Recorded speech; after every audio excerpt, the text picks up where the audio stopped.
What's up, everybody? This is Mason Plumlee, your guest host of the Brotherhood Podcast. We just had the chance to go and watch Duke beat Arizona last night.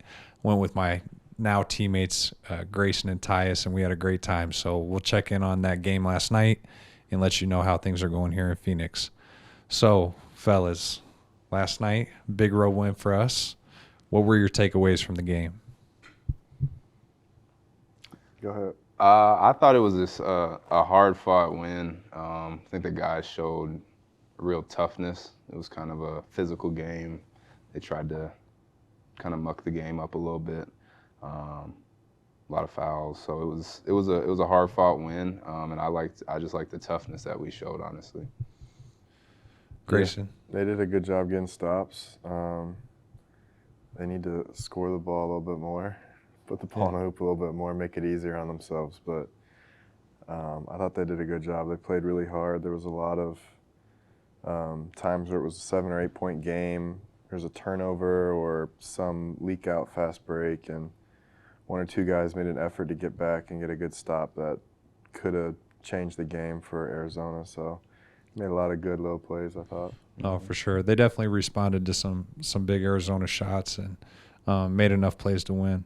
What's your advice for this year's team going just throughout the season? You know, obviously some young stars and some veterans, but you guys had a team that came together quick in 1 year. So what would your advice be to them?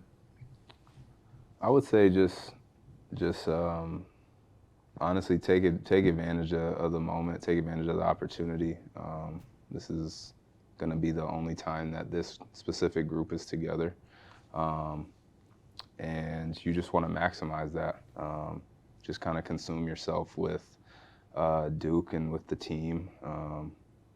Don't worry about, kind of individual stats or how well you're playing or how, not good you're playing at the time. But at the end of the day, what matters is trying to get that banner. And, the best way to do that is to really consume yourself and with, the team and just being the best individual Duke basketball player you can be, but the best teammate you can be, the best brother you can be. And ultimately, if you guys are all of that mindset, we'll be the best team that we can be. So, Grayson, anything to That's add? good advice Well said. From a guy that's 1 for Sounds 1. like a point guard speaking to his He only needed 1 season to put up a banner. No, I'd say a little bit similar, but as you go through like parts of the season, there's going to be points where you're running through teams. There's going to be points where you have some close wins, close losses, or bad losses. But through all of that, you have to focus on keep getting better, because at the end of the year, it's the team that's playing their best basketball. At the end of the year, like, you can't be playing your best basketball now. Like, that was a good win against Arizona, but they have to be a lot better a few months from now if they want to do what they want to do. So focus on keep getting better even through big wins and tough losses. Oh, that's great advice. Last night was such a fun game to watch because it was packed. Obviously, we're used to teams coming out with their best effort, but also their fan base is coming out with their best every time our team comes to town. So what's some of your guys' favorite road memories from your season or seasons at Duke? I was telling Tyus during the game that I wish we would have played a lot more like true away games that were non-conference against big teams like that. Yeah, we would do a lot of neutral site too. Like when I was there, I think besides the ACC Big Ten Challenge, if it was non-conference, it was always like Verizon Center, Madison Square Garden, like all good spots, like typically tournament sites. But we wouldn't just like go play at Kansas, at Kentucky. Right. Yeah. But even with that considered, what was your favorite road win while you guys were at Duke? I think from our freshman year at Wisconsin, early in the year. I didn't get in the game, but the environment was crazy. Kohl Center was crazy. I would say it's either at Wisconsin. Did you guys play with that BS basketball at Wisconsin? They have like a deal with some basketball brand that I've never. I think they were.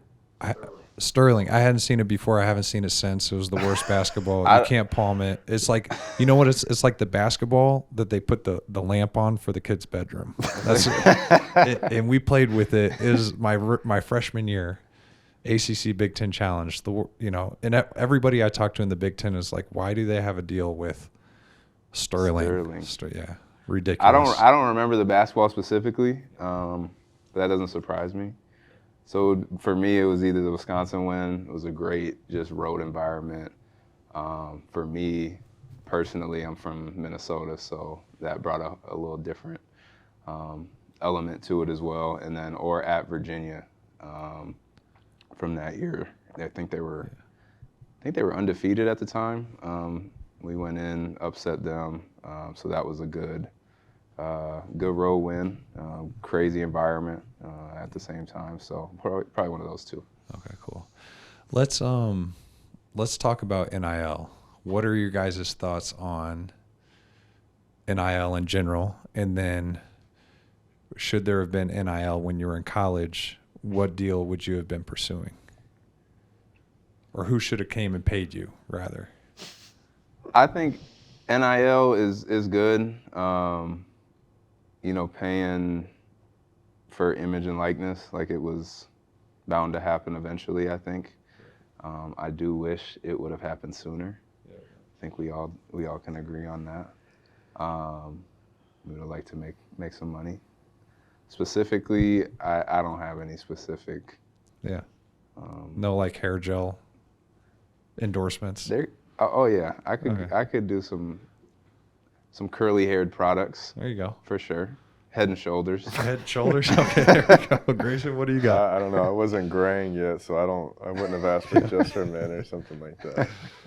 No, I think NIL is good. It's at least the idea or the spirit of it is good. I don't know about how it's executed. I but completely agree. A little bit. I agree with you. Yeah. To be honest, the best take I've heard, not because he's our guy, but when I hear Jay Billis speak on it, it's like the players need to be paid, but there needs to be some structure. Yeah. And I think that they're, it shouldn't be free agency every summer. Correct. Like there's got to be something that allows kids to, fight through adversity in their current situation and still make money. But, I always thought, I found out there was this company called Brothers Printing, and I thought for sure that me and my brothers could get a Brothers Printing endorsement, even when we were all three in the NBA, and we still didn't get it. So. Anyway, that's probably why everybody has Xerox or whatever. I've never heard of that company. So. It's because they didn't endorse us. The other thing, what was the food like when you guys were there? We just went to ASU and saw their golf headquarters. All of a sudden, these snack bars and the food in the locker rooms is like amazing. I felt like all we had was Cliff Bars for 4 years when I was there. Oh, and the food points would run out halfway through the semester. I think our year was the first year we kind of like revamped the kitchen. Yeah. So it was stacked. Yeah. Every cereal you can imagine, Hot Pockets, Uncrustables. All right. More than Cliff Bars. That's NIL. What's your favorite? We're going to do favorite John Shire story and then favorite Coach K story. And mine goes together. So what do you guys got for your favorite John story? I might need a second. Grayson?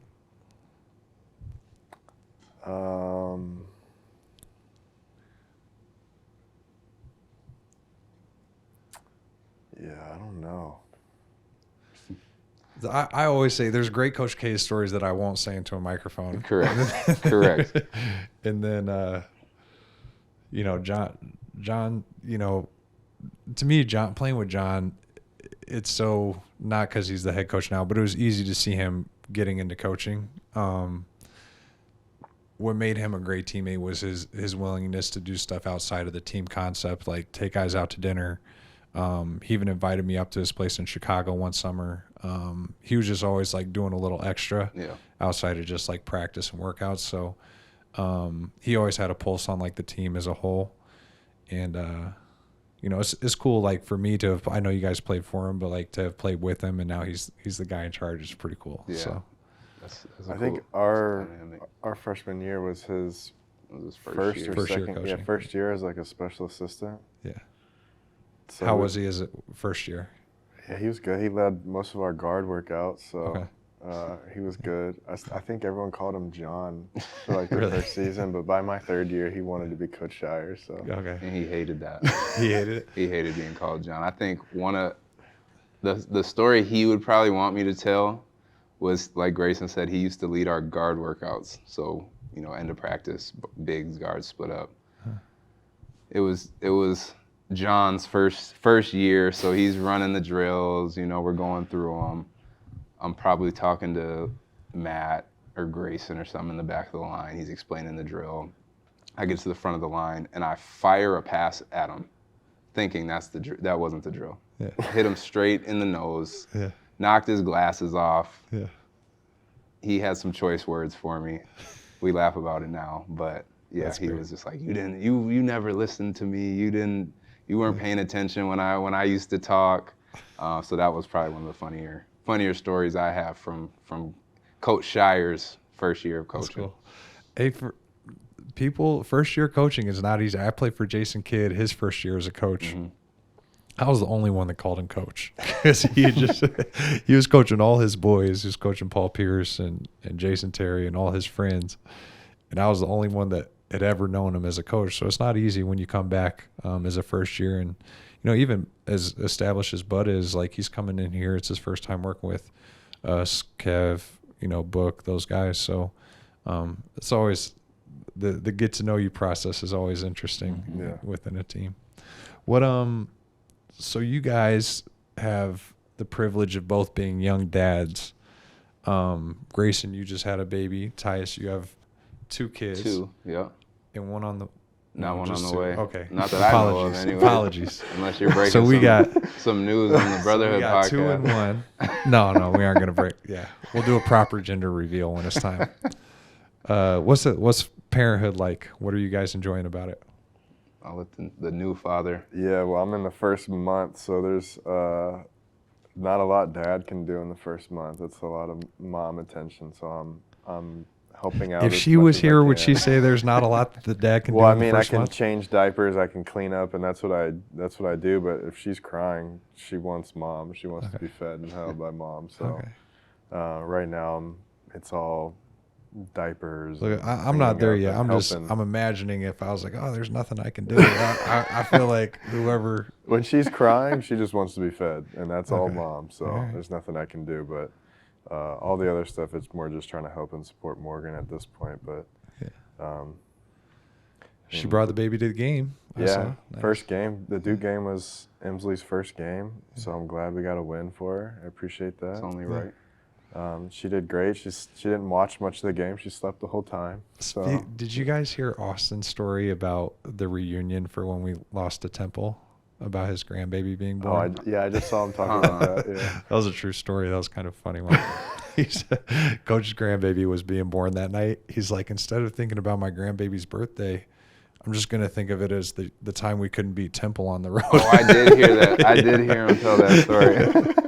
Austin told it pretty good too. And what's worse is I think that was the game we had the idea of letting the first guy in the layup line run out by themselves. Like as a prank. As a prank. And then Scott Van Pelt was like, oh, the Dukies can have fun. Coach didn't like that. Fatherhood, tell me about it. Yeah, fatherhood's amazing, man. It's like, to me, it's the best thing in the world. It's a feeling that you can't really describe or put into words until you're in it and have experienced it. And the love you have for your little one is one like no other, and it kind of really puts everything in perspective. Like, we have the best jobs in the world. And once my first son was born, it just like put everything back into perspective. Like, this is a job, this is a game. Some nights you make shots, some nights you miss shots. You go home and they're looking at you, and it puts everything in perspective and kind of keeps everything even keel. So fatherhood for me it's the best thing in the world, and I don't take it for granted at all. Really cool. Yeah. Really cool. He said all the heartfelt stuff. I agree with him.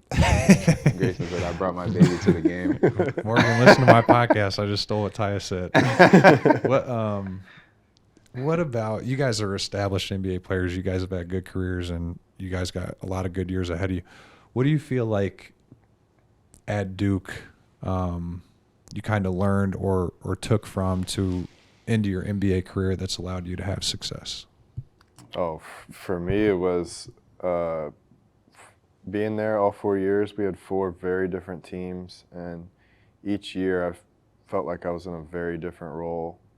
From having a first year bench role, not playing that much, to second year, kind of having the ball in my hands most of the season, and then third year, my junior year was what I felt like was our most talented team, and so with Jason, Frank, Luke, like was playing off the ball a little bit more and playing some point guard that year, and then my senior year with playing with 2 bigs, like was kind of when I first got into that like threes first mindset.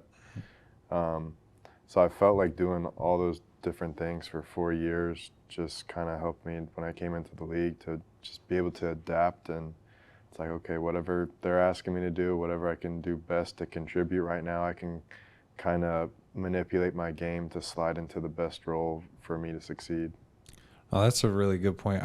My experience too is like kind of a casual fan will say, well, yeah, I know him and I know his game. But if you look at NBA players that last and play for, you have to adjust to the roster. You have to adjust to the coach. And even though, you may do one thing really well, you get to a team and they don't need that at all. Or they need you to play at a different spot on the floor. And like, to me, with contracts being shorter, with the money being what it is, with the the coaching turnover, like if you want to last in the league, there has to be an adaptability quality to your game. And I experienced that at Duke too. We had Kyrie one year, we had John at the point guard one year, we had Nolan another. Like things change, and like I think the approach of like, how can I help this team in this moment is a good one, and it makes you valuable to whoever you're with.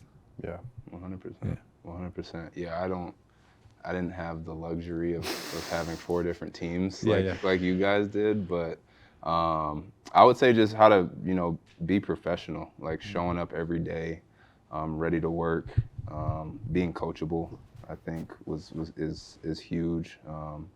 Being able to take criticism and not let it beat you down, but understanding that it's for for you to get better and improve.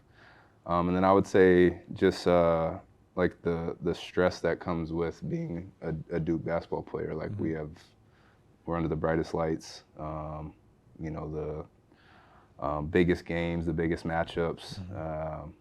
So I would say like just like the pressures of those games definitely helped, coming to the NBA where you're going to play in big games, you're going to play in TV games and things of that nature. So. And speaking to those moments and that pressure, you guys both hit some really big shots, especially in the tournament. What was your approach to pressure, or your approach to a national championship game, or kind of a headline game? For me, it was like you kind of live for those moments. Like those are the moments you want to be in. Those are the like that's what makes sports fun is kind of those moments where it's down to the wire, been a back and forth game, kind of pressure's on, everyone's looking at you.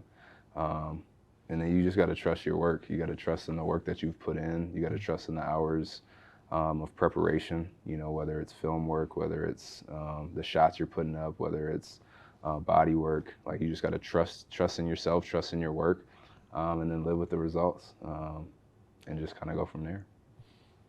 Yeah, I've always felt like in the bigger moments when it gets really loud and the game's intense, there's almost, at least for me personally, like no room to think. Like there's very little room to overthink or like kind of focus on how much pressure is in that moment, because there's so many things going on. Like you're worried about time and score, and the environment's so loud, and what's coach trying to yell at you to run or do defensively. So there's all that going on. Like if you're truly just focusing, playing it in the moment, there's not a lot of room for you to have like thoughts about doubt or like crumbling under pressure in the moment. Like if you're just truly there and trying to just make the best play, I feel like that's where you just trust your work and you go do it. You don't really have to think about it that much. For sure. What has you guys excited about our team? I know it's early. We're 9-5 right now. Couple days off. 9-6. Trying maybe. to get healthy. 9-6. Yeah. We're talented. You know, a lot of new pieces. But I know you were here last year. Had a really good year. What do you guys like about where we're at and where we're going? Well, being here last year and this season with it being slightly different, I do feel like at this point in the year we're a better team this year than we were last year. And I know that's kind of, our record doesn't fully reflect that, and it's like might be probably tougher for you guys to see that after we've lost a bunch straight, but not being here last year. But we're definitely in a better place than last year. Our team has better like continuity between guys to it, better flow. I actually think that like we need to get a lot better with it, but we actually play off of each other pretty well. I think that's really everybody top to bottom. I think the flow of our team is a lot better this year. You know, probably a lot thanks to Tyus having a point guard out there. So it feels a lot better. Our defensive intensity feels better. Our team just feels collectively smarter. You know, I just think, like, knock on wood, we just got to stay healthy and keep getting a little bit better with the group that we have. Would you say it was a dumb team last year? Name names. We weren't as smart as we were this year. I don't host many of these. I'm gonna have some fun with it. We weren't. Maybe we all just collectively got smarter. Maybe it wasn't. You know the one thing, like I wasn't here last year either. So, but I will say, I don't know if you remember the game we played. I was with the Clippers and we played you guys. I think we were up 40 in the first half. It was like something ridiculous. And like from the outside, it seemed like y'all had beat yourselves. And to your point of like continuity, I think like, or at least from what I've heard or sensed, is like, you know, the NBA season's long. There's a lot to overcome. And sometimes it's just getting through the regular season where you don't all hate each other by the end of it. I mean, it's funny, but it's real. Together. Yeah, like, and I'll say, like, whether it's, you know, Book putting stuff together or Kev or Coach, like, we've done more, you know, like team stuff, not for the sake of doing it, but because we actually like wanted, you know, we just had the little golf outing. Yeah. You know, we did the Halloween party. Like, we've had some good times, and I think like for a league that is you're so in and out the door, like to come together quick, I think it's been something that has been fun to be a part of, even though it's early in the season. So. Yeah, I think the game you're talking about, I think what frustrated our team the most last year was the fact that we struggled offensively at times. Yeah. And there's like no reason for our group of guys. So yeah. When we have three scorers like we do and shooters around, like you got to figure out how to put the ball in the hoop. So right. I think we're doing a little bit better job of that. Well, and what excites me again coming in is like, you know, frustrated. I think you were a top 10 offense last year, right? Even with all the frustration. I think so. But it's just understanding like the potential. Like to me as a free agent, you look at the team, the roster, the staff, like the potential is there. So, you know, it's like top 10's not, that's not the ceiling. Yeah, right. Not at all. And you know, obviously, we have a lot of scoring, but I just think it's a really deep roster. So.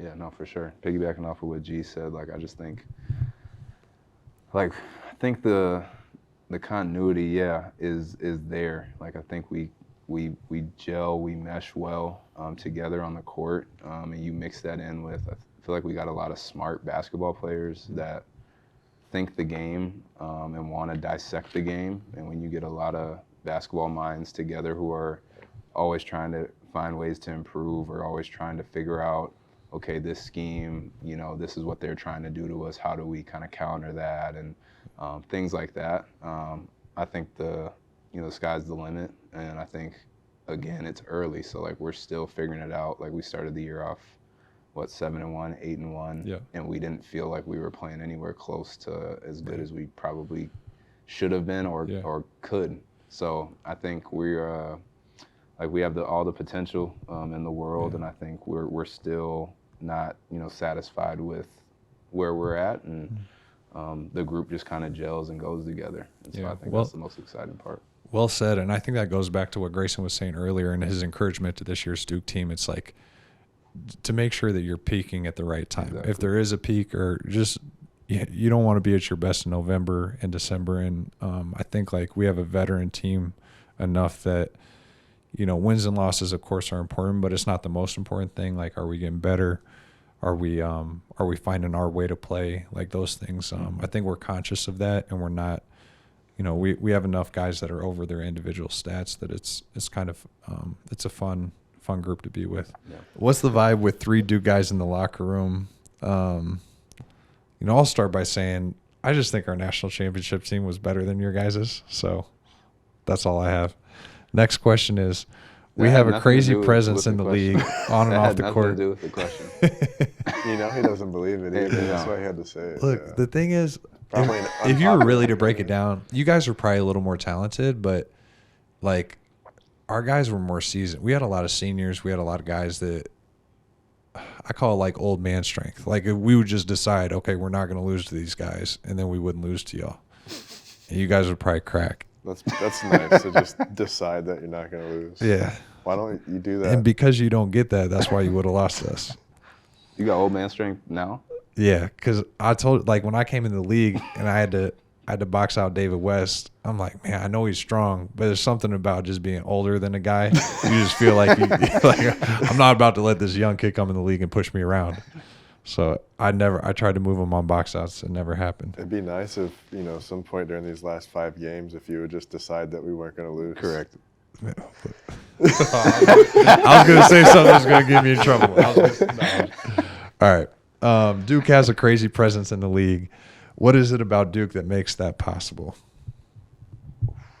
I think it's a combination of the talent of the guys that come through the program, but also what happens to them once they get to Duke, like the things that Tyus and I were talking about, like playing with great players, playing in great environments, being coached by greats, having I think good pressure of living up to old Duke teams, like what they've done in the past, like players before you, that kind of thing. So I think all those things kind of, like if you're a good player and you're going to respond well to good pressure, you're going to come from Duke and leave Duke as a good, prepared pro. And so I think that's why we see a lot of guys from stars in the league to guys that have been like 5 teams and 6-year role players, just kind of carving their role out. And I think top to bottom, like you'll see a lot of Duke guys that can do that because of the program. How are the other Duke players that you didn't play with? How's your interaction like with them, just going throughout the season? Like for me, I know like K Academy brought me to know, a lot of guys who are either in front office or players, or guys even that are coaching in the league now. So I'm just curious, like, what's your interaction been like with the guys that you didn't play with? Yeah, it's been, great. Like the Brotherhood is a real thing. I've heard it time and time again from, multiple people from other schools or programs. There's like, they'll see, me having a conversation, with somebody, another Duke alum, and it's like, oh, you guys really do have like a brotherhood. Like you guys, everyone speaks to each other, has a quick conversation, and it's like, yeah, like that's a real thing. We don't just, kind of act as if we don't know each other. But then you build those relationships and those connections, and there's things like K Academy where you get an extended period of time to kind of get to know some people that you might not have crossed paths with while you were in school, and those things matter, and it truly is a brotherhood. No, for sure. To me, it's like even though it's not a carbon copy, it's still a shared experience. If you play for Coach or if you play with John, like, so there's something relatable. And to me, like, I'm a younger brother. I always benefited from my older brother going into situations first, whether it was middle school, college, whatever, NBA. And to me, to have people there that receive you just because of the school that you came out of or because of like that shared experience is really cool. So Like I didn't play with JJ, but he was great to me coming in the league, and other guys too. So Yeah. all right, we're gonna do quick hitters. We're gonna rapid fire. I'm gonna ask Tyus, then Grayson, same question. If you could change one NBA rule, what would it be? One NBA rule. Ooh. Let's go 4-point line. 4-point line. Grayson. Jeez. I would love that. Grayson, are you gonna ixnay the flagrant fouls?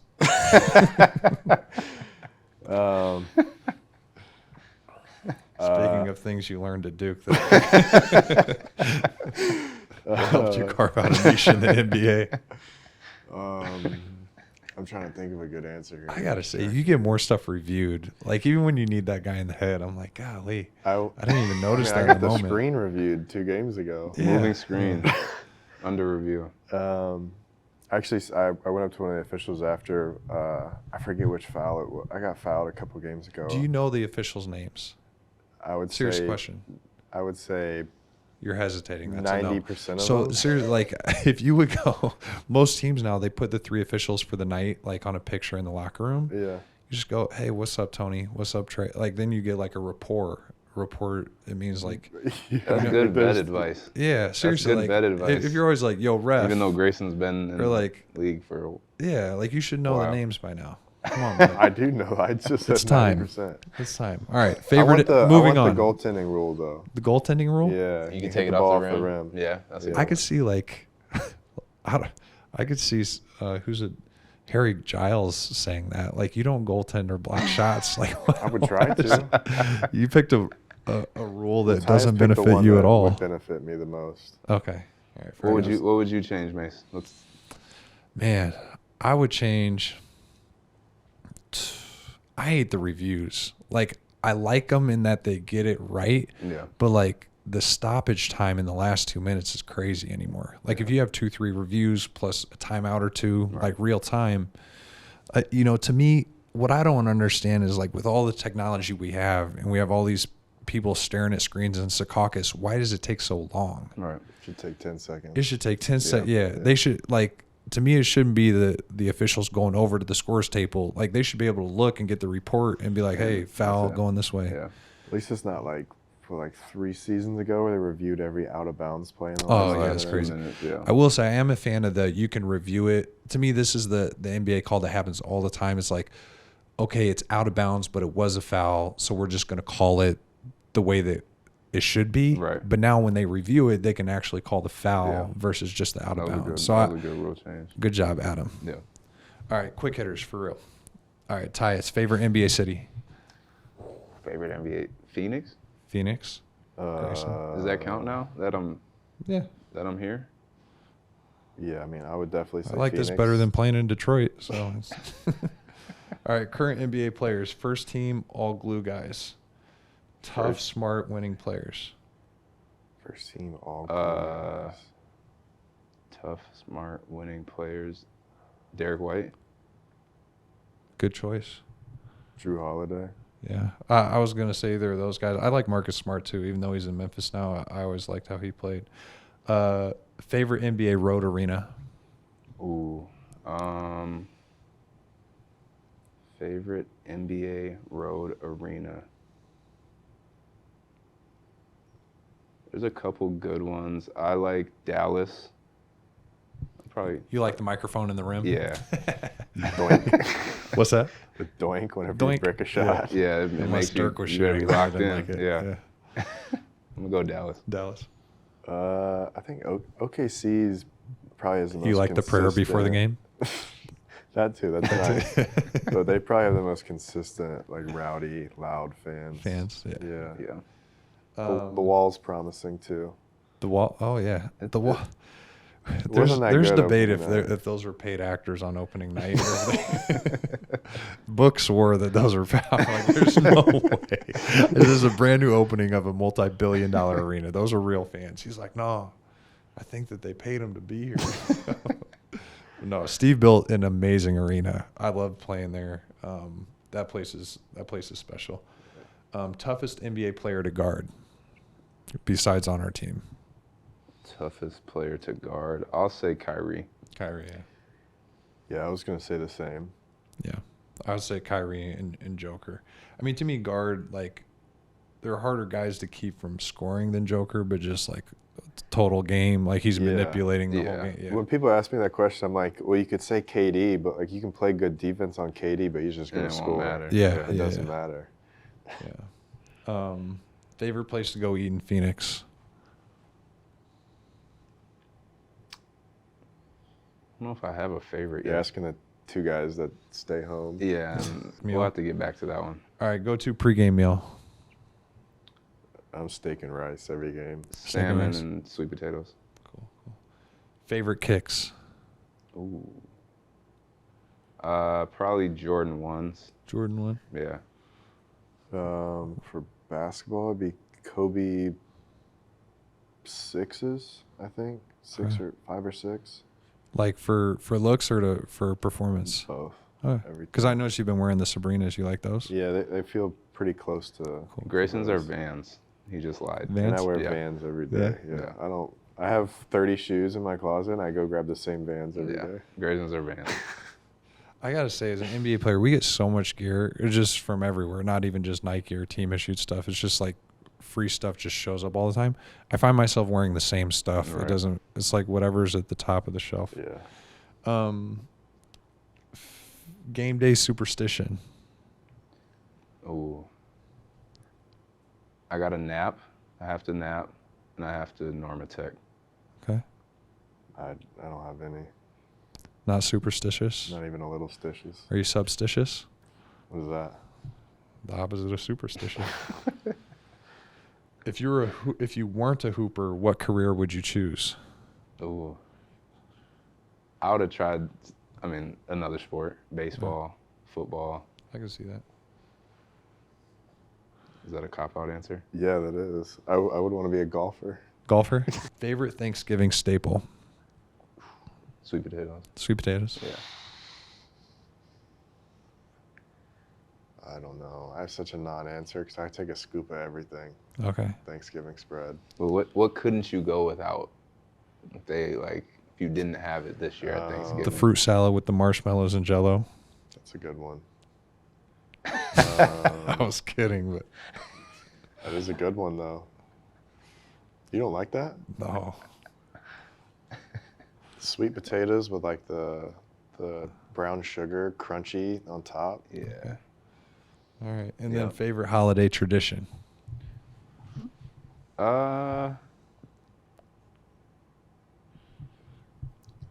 Probably like Christmas morning, opening presents. Yeah. That's been fun. What's been fun the last couple of years is seeing my kids trick or treat. That's That's cool. becoming a favorite as well. Grayson. Yeah, I'd say Christmas morning. I probably have the most childhood memories from waking up on Christmas morning. Cool. Wholesome. Yeah. What's yours? All right. Last question. Who is the best Plumlee at Duke? Gotta be Miles, right? Set your own screens. I only played with one at Duke. Okay. So Marshall's. Oh my goodness. Oh my goodness. Marshall was the best shooter. Get yourself open. Marshall Get was the yourself best open. shooter for I sure. only played with one at Hey, Duke. he did hit 1-3, but I hit 2. You did? I did. Yeah. I'm waiting for your 3. Let's hit a couple this year. I got you. Okay. Yeah, let's not live in the past. We're moving Exactly. forward. Phoenix Suns, Blue Devils, we're signing off. Thanks for having us.